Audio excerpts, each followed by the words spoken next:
If you like the video, please consider supporting James Corp on Patreon.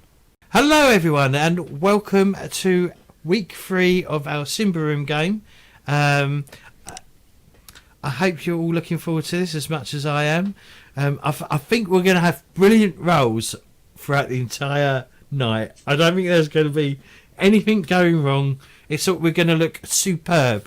But today I am playing Malingo, who is he's a young, wet behind the ear, wet behind the ear adventurer who has no idea what's in store for him in the future, and he's very helpful and useful. Danny, pubescent as well. Hey everybody, my name is Danny and I'm playing Sarux. He's a barbarian hunter scout kind of dude, a little bit dark, but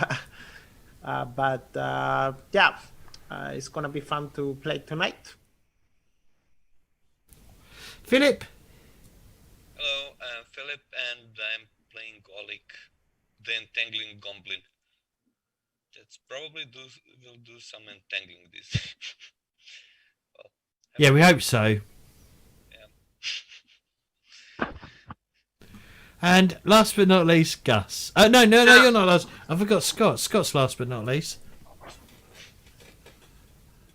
Yes, I'm not last nor least, but I'm Gus, and I'm playing Alfgarn, the noble human hunter, who is an absolute demon with his bow. Yeah, I know. Well, you know, last session I shot that guy who was hidden behind a tree in a bush without even looking. Yeah, Can't I miss.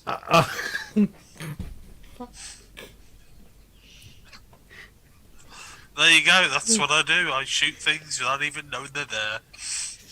Yep, crack shot. And last but not least is our games master, or the hostess with the mostess, Scott. Oh, that's yours, James. I'm not taking that from you. But You just gained it. You're GM. So Scott here. We are continue on with the adventures of the Simba Room crew here as they make their way through the Titans. The big baddie in question was Mal Brogan, and he desperately wanted you to Malcolm give him the Sunstone, which was stolen and recovered by you both. Bartolome, who is the Magicka Orda, the Order Magic Initiate, who originally had the Sunstone stolen, was grateful for it being returned, but was very distraught at the fact that Revnia had attuned herself with it and used it. So did she use it? I vaguely remember Matthew not being able to use it because he kept failing the roll. No, he did. He failed it, but that still means that he had to activate it. You know, he had attuned himself with it. Yes, so to speak. And that, yes, you're right. That pretty much brings us back to your return to the caravan at which it's set forth to continue on, because momentum is of the utmost urgency to try to get through the pass before the large winter storm heading your way sets in. So, due to the delay of the theft of the Sunstone, the caravan master is pretty much wanting everyone to maintain a double time process as you continue through. During which that time, it's pretty much, other than the occasional random animal sighting, it's been quite uneventful.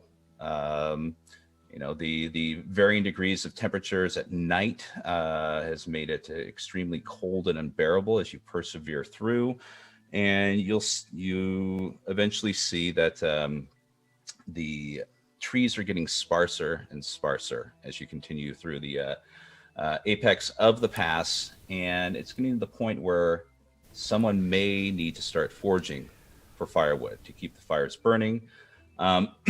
Likewise, Bartolome has maintained his distance from you and the rest of the caravan, as he seems to be spending quite a bit of time with the Sunstone.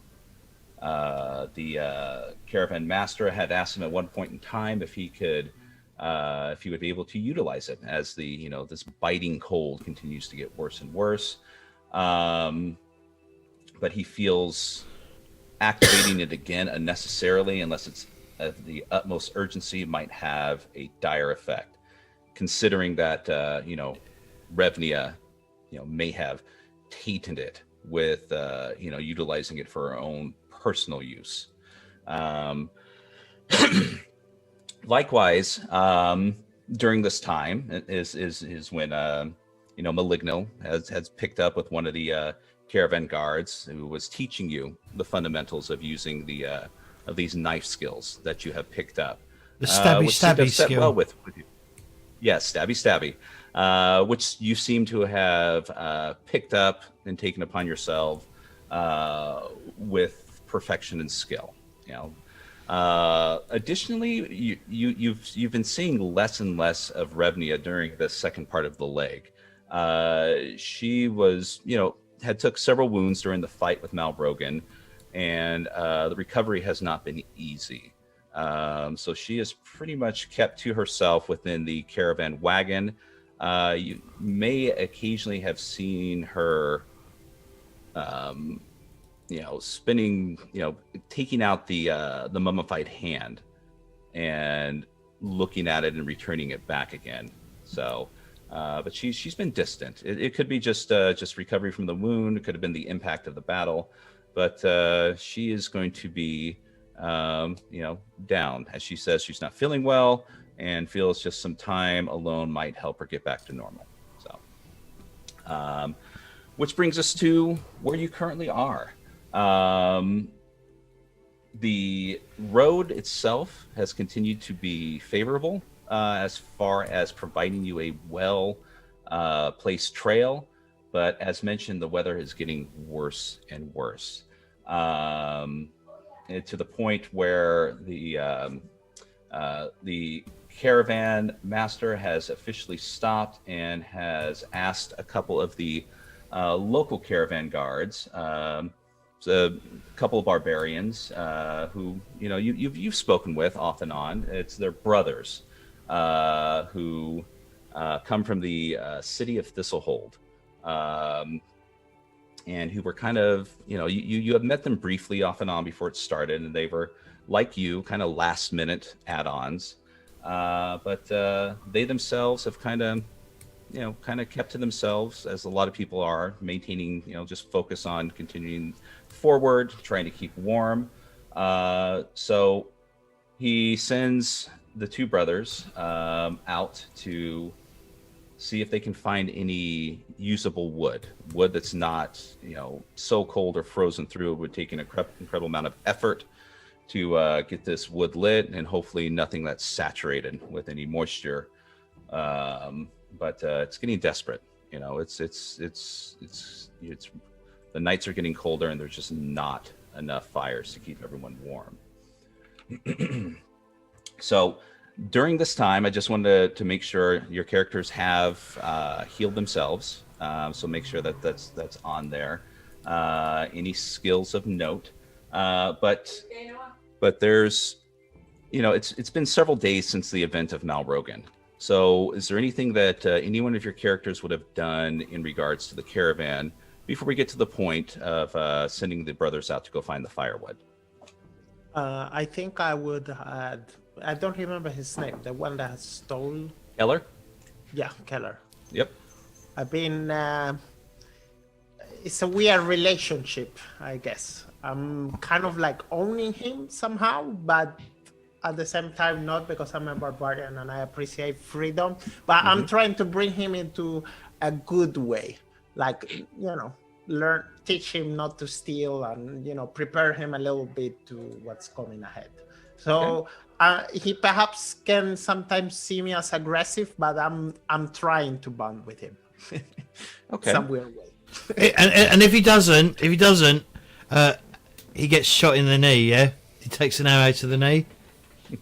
Well, he could get hanged, So I'm trying to keep him alive. So Go ahead and for the sake of it, just to kind of give me, that'll kind of give me a good foundation on how he sees you. you know, from my perspective, go ahead and give me a persuasion roll. Or if there's something else you would like to utilize. I mean, if you don't want to be, I mean, you kind of said you're trying to be, you know, you're trying to get them on the correct path, but you're also being, you know, not abusive, but maybe abrasive in your methods. So if there's something else that you want to try, I mean, essentially, would you like him to eventually endear himself to you, or fear you in order to walk the straight and narrow? I guess I would like him to fear me. Okay. So far. Yeah. Okay. So whatever particular ability. I don't know, cunning. Will the cunning work in here? No. I can roll persuasive. I just have a 5 in persuasive, so I don't think I will do a great job for it. But sure thing, I roll persuasive here. There we go. Okay, and let's see. Let me click over to there. Okay, so I mean, using methods that you're not used to. I mean, you're trying to, you know, you're not used to the ways of, I would imagine, civility, you know, diplomacy, these kind of things. It's, you know, you are, if the square peg doesn't fit into the hole, you get a bigger hammer to smash it into it, because one way or another that's going to fit. And you can tell that Keller obviously is providing you the attention that you demand, and he is doing everything that he can to keep you happy in those regards.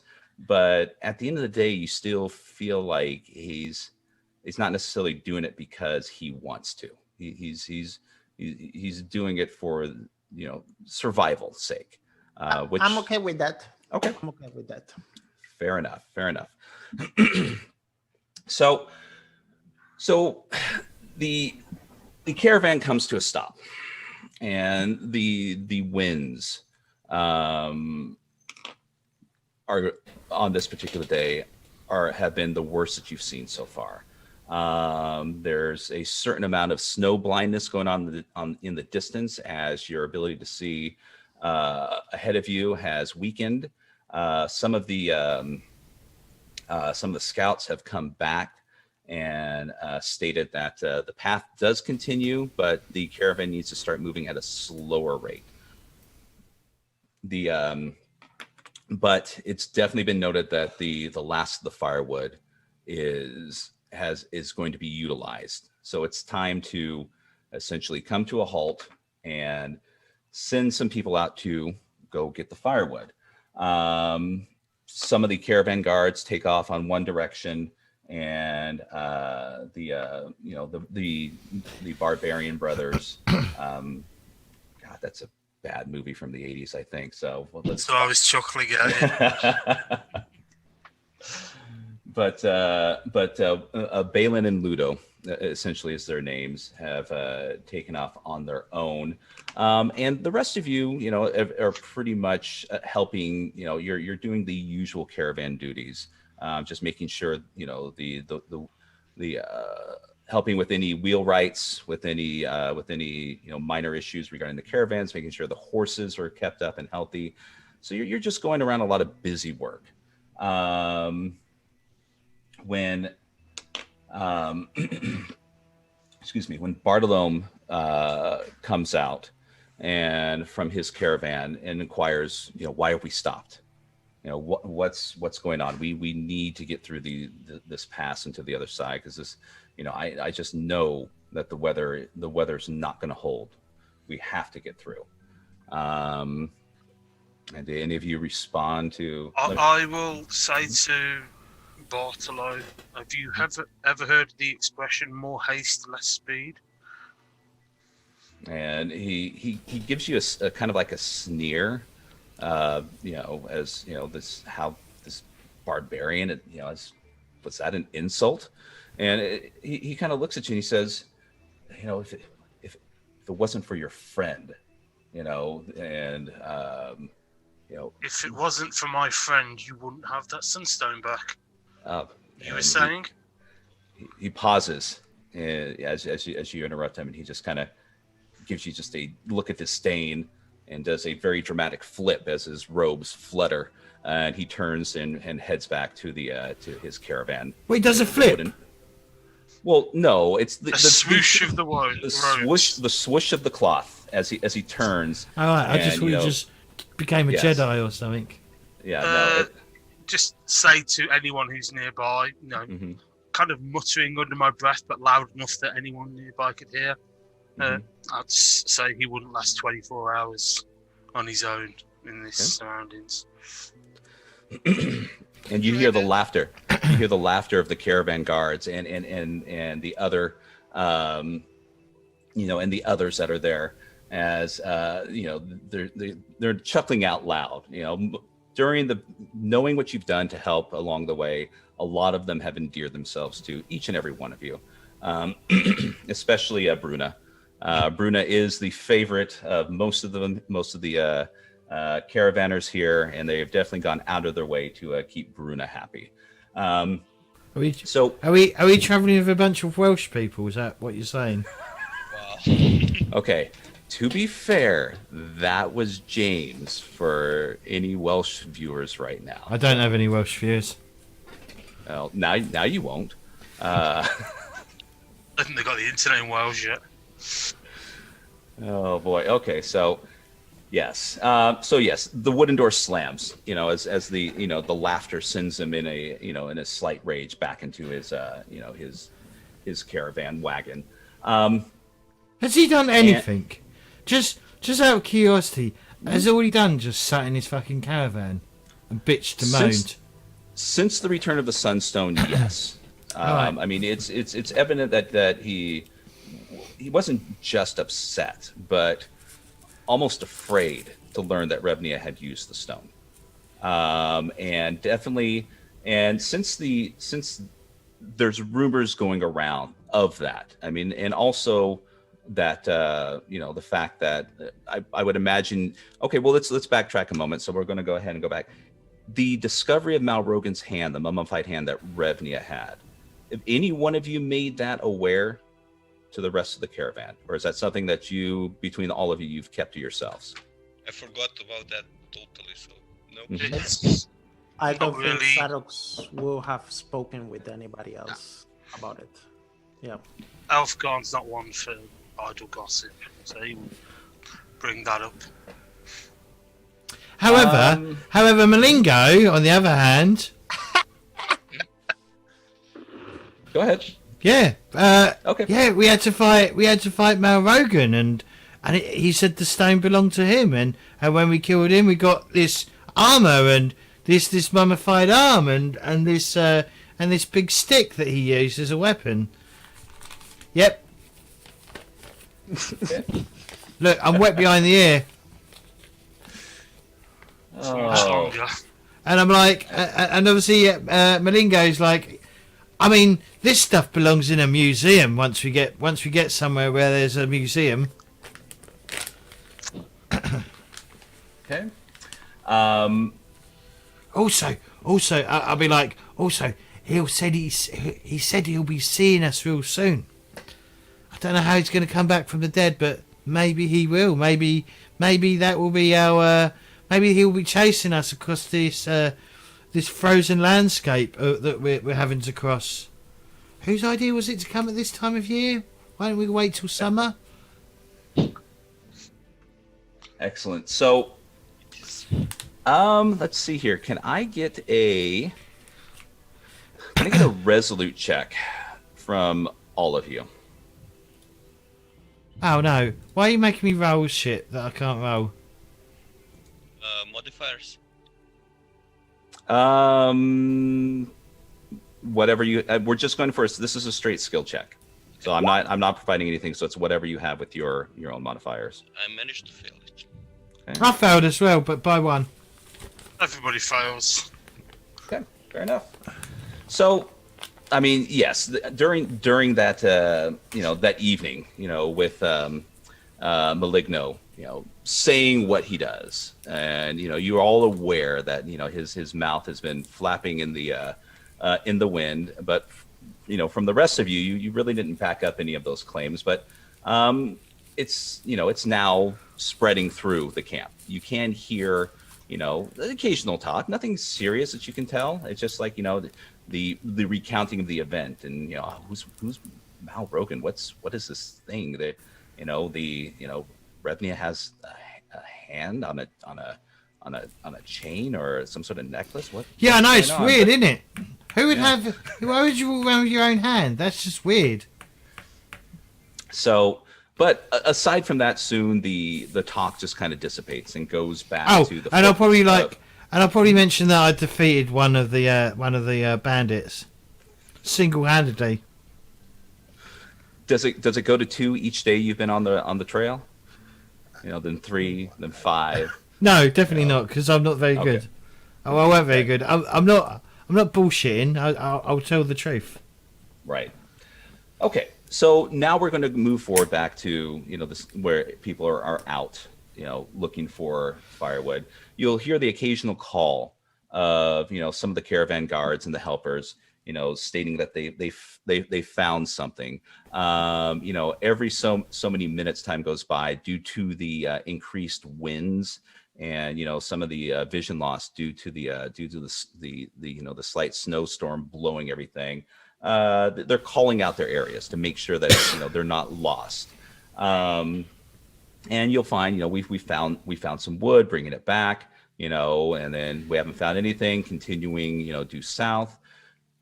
And Is there snow on the ground and stuff? Yes. There's snow on the ground. So Malingo, even though he's probably rubbish, he's probably like scooping up the snow and like making some windbreaks and shit like that. If we're gonna camp, I'll probably I'm smart enough to like, I may not be strong enough, so I might not do much, but I'll be like getting some people to like mound the snow up around certain areas where we're gonna build the fires to like, be a windbreak from the elements, and have it so that the fire will actually light rather than just go straight out. I know that's probably not something I know, but I guess he's hung around with the barbarian a bit or something, and the other hunter, to like understand that if you're going to make a fire, you don't want too much wind, because otherwise the fire won't take. So yeah, so he's using the snow as to sort of like create a bit of a buffer between the elements and the people that are going to sit around the fires. Mm-hmm. Because allegedly, according to like the barbarian and the hunter, snow's a good conductor of heat. Like, it keeps heat in, which is why when you go far north, like, people live in snow houses. I can build. I can grow a wood house, so it's fine. I need about an hour to grow a real house. What, as opposed to a fake house? What are you trying to say? Well, I can grow wood house instead of snow houses, so it's better. Oh, can I buy a dagger as well? Can I get hold of a knife? You've been provided a dagger or 2, if you like, from the caravan guard who's been training you in that skill. That's not a problem.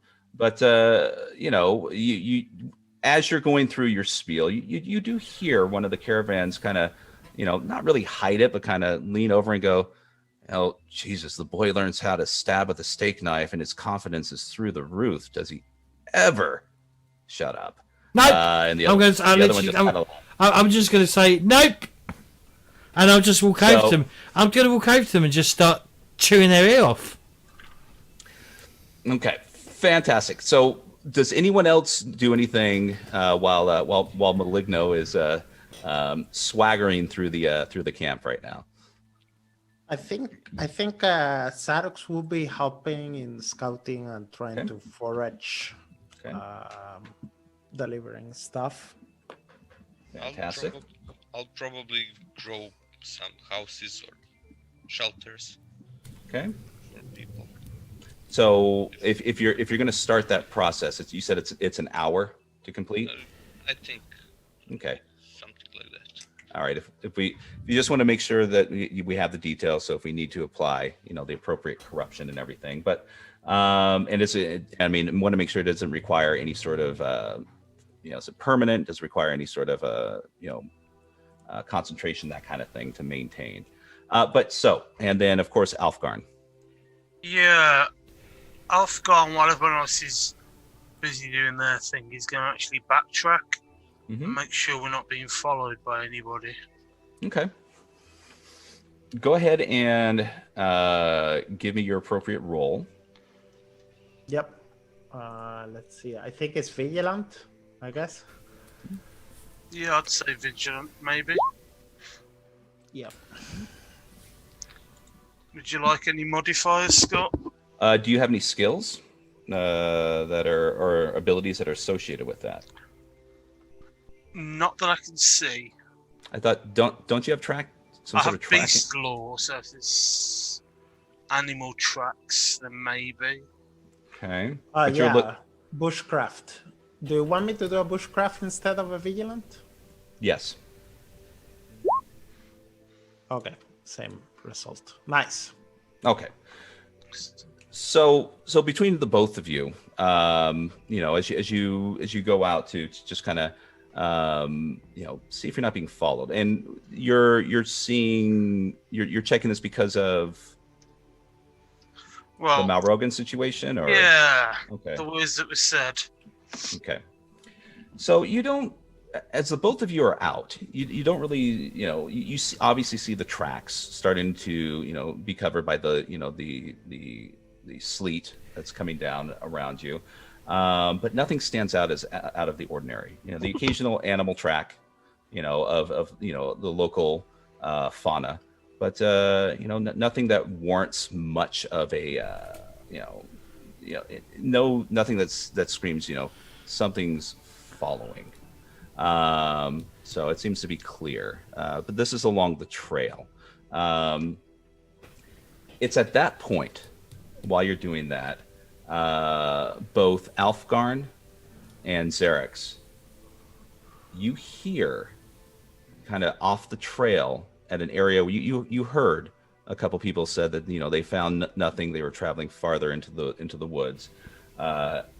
You hear this giant roar of a beast just echoing from that location down the trail, and shortly thereafter you hear desperate cries for help. Do either of us recognize the nature of the roar? Is it something we've heard before? Nothing that you've heard so far on this trip, but go ahead and give me, do you have beast lore? Yeah. Okay. Yeah, me too.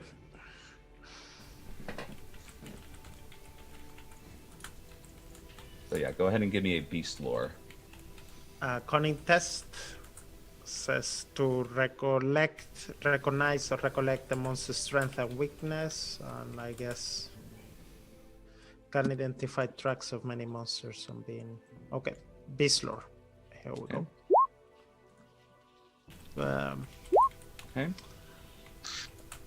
Okay. So well tonight. So yeah, so you can tell this roar is of a large animal, but you don't recognize what it is. It sounds some sort of predator in nature, but as to what exactly it is, you really have no idea. What are we hearing? What do you mean with somebody's scream?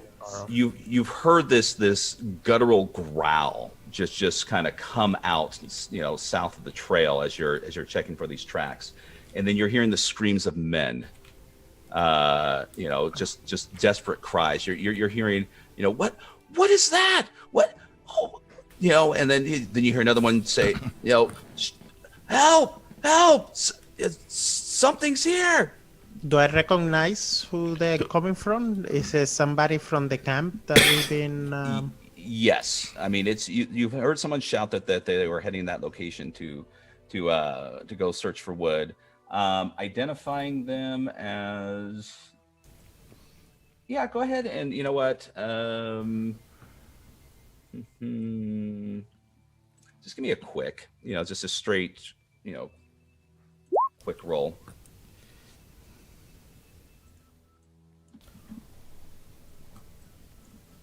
Yep. Okay.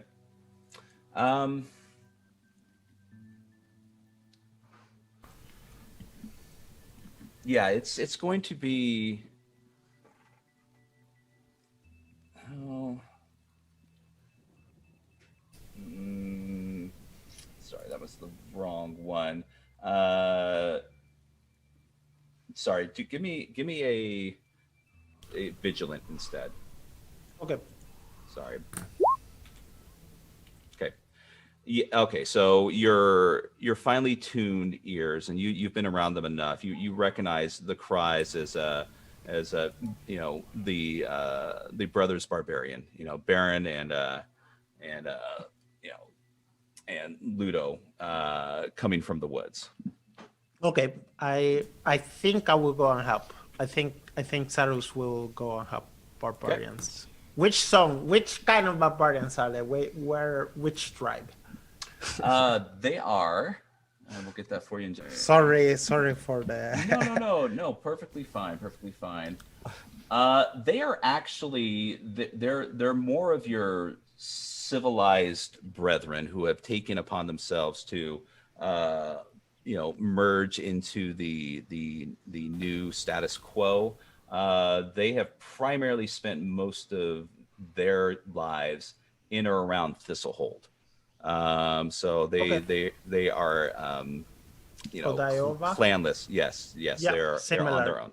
Yeah. Yep. Then I will definitely go on and Okay. help. Yeah. Okay. And Elfgarn, do you follow? Because you hear the same thing, and you can see Xerix, you know, heading in that direction. Alfgar will pause for a moment, sort of mutter to himself, "I'm not paid enough to be a hero," and then draw an arrow, Okay. take his bow off his back, and knock the arrow, and follow Excellent. his hunter friend into the maws of some savage beast, by the sound of things. So, and just so you know, the rest of you, you hear that this roar. It's that loud. So the echo is heading up the trail back to the camp, and you can hear the cries. They're muted. You can't really hear what they're saying, but you do hear the roar echoing in, and you know these you know shouts of fear and surprise. I'll be like, I'll say to Ukli, like, was that your belly? Are you that hungry? No. There is something in the forest. Big, large, whatever Yes. you call it. So I'll be like, well, do you want to investigate it? Well, probably now somebody will need healing. Awesome. I'll stay here and watch the camp. Yeah. Okay.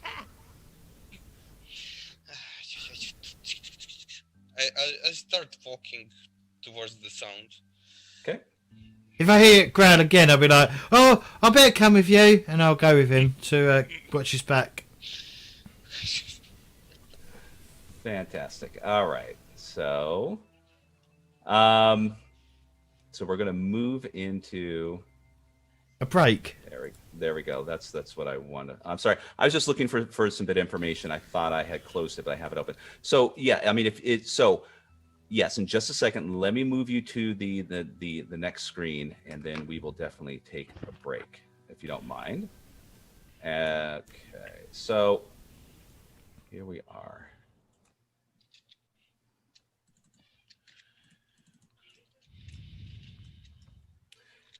And now, granted, is Bruna with you or not? Because if not, I will go ahead and take her I off. probably left her. She would Okay. be food for these creatures. Okay. I mean, she is a war sheep. Are you sure? Well, I'll leave her. Okay, fantastic. Those look like Fully armed and operational war sheep as well. Yeah. Well, we don't have stats for sheep, so.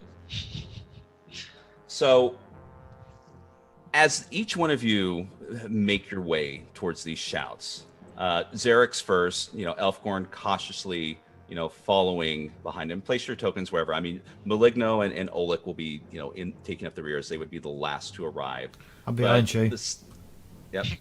Yeah, far behind you. The sight that you come upon is startling to say the least. In the center, you see Ludo and Balin, and also there's Lestra, who's another caravan guard that has signed on to this.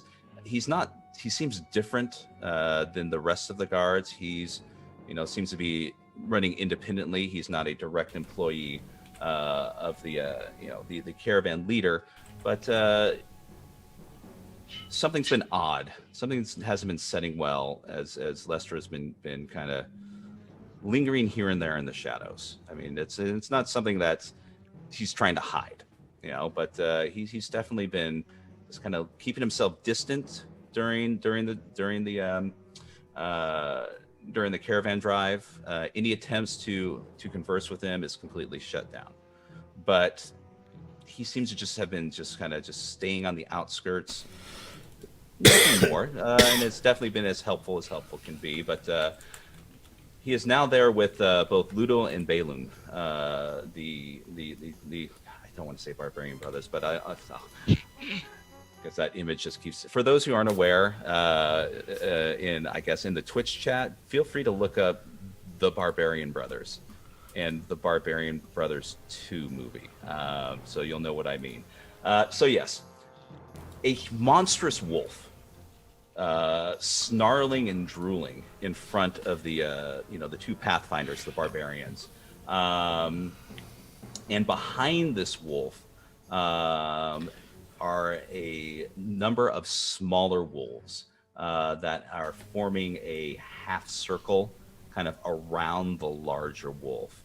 Can I get another beast lore check from Alfgarn and Xerix? Certainly.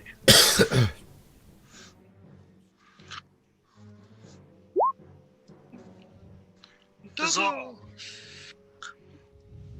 victory. All right.